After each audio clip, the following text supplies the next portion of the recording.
తెలుగువారి #1 choice Telugu matrimony.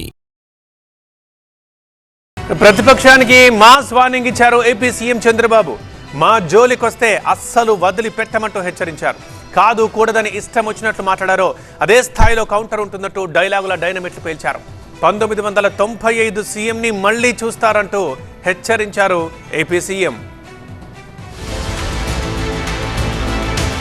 AP ప్రజలకు కూటమి ప్రభుత్వం ఎంత మంచి చేసినా ఒక్క వైసీపీ నేతలకు మాత్రమే ఆ మంచి కనిపించట్లేదన్నారు సీఎం చంద్రబాబు. మహిళలకు ఉచిత బస్సు పథకాన్ని ప్రారంభించిన ఆయన మరోసారి వైసీపీ తీరుపై విరుచుకుపడ్డారు. వైసీపీ దుష్ప్రచారాలు మానుకోకపోతే తీవ్ర పరిణామాలు ఉంటాయన్నారు. పులివెందుల గెలిపే కూటమి పాలనకు నిదర్శనమన్నారు. 30 ఏళ్లుగా ఓటు వేయని వాళ్లు కూడా ఈసారి ఓటు వేసి టీడీపీ అభ్యర్థిని గెలిపించారని అన్నారు చంద్రబాబు. పులివెందల్లో జడ్పీటీసీ ఎన్నిక జరిగింది. అక్కడ ప్రజలు ఒక క్వశ్చన్ అడిగారు. 30 సంవత్సరాల తర్వాత ఓటు వేశాను, అందరికీ దండాలు అని ఒక వ్యక్తి బ్యాలెట్ బాక్స్ లో కాగితం వేశాడు. అంటే 30 సంవత్సరాలు అక్కడ ఓటేయలా, మొట్టమొదటిసారిగా ఓటేశారు.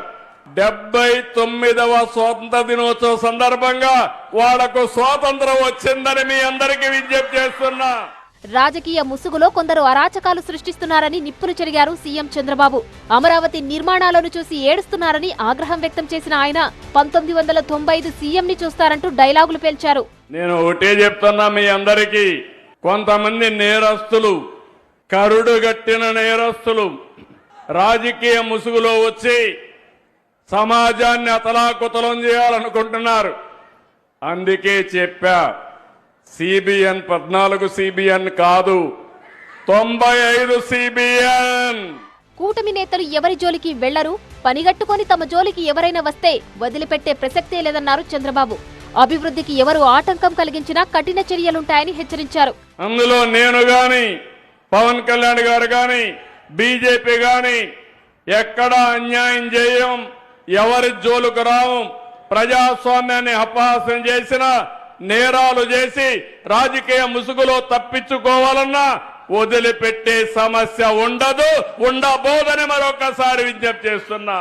మొత్తంగా వైసీపీ తీరుపై విరుచుకుపడ్డ చంద్రబాబు 1995 సీఎంని చూస్తారంటూ మాస్ వార్నింగ్ ఇవ్వడం హాట్ టాపిక్ గా మారింది.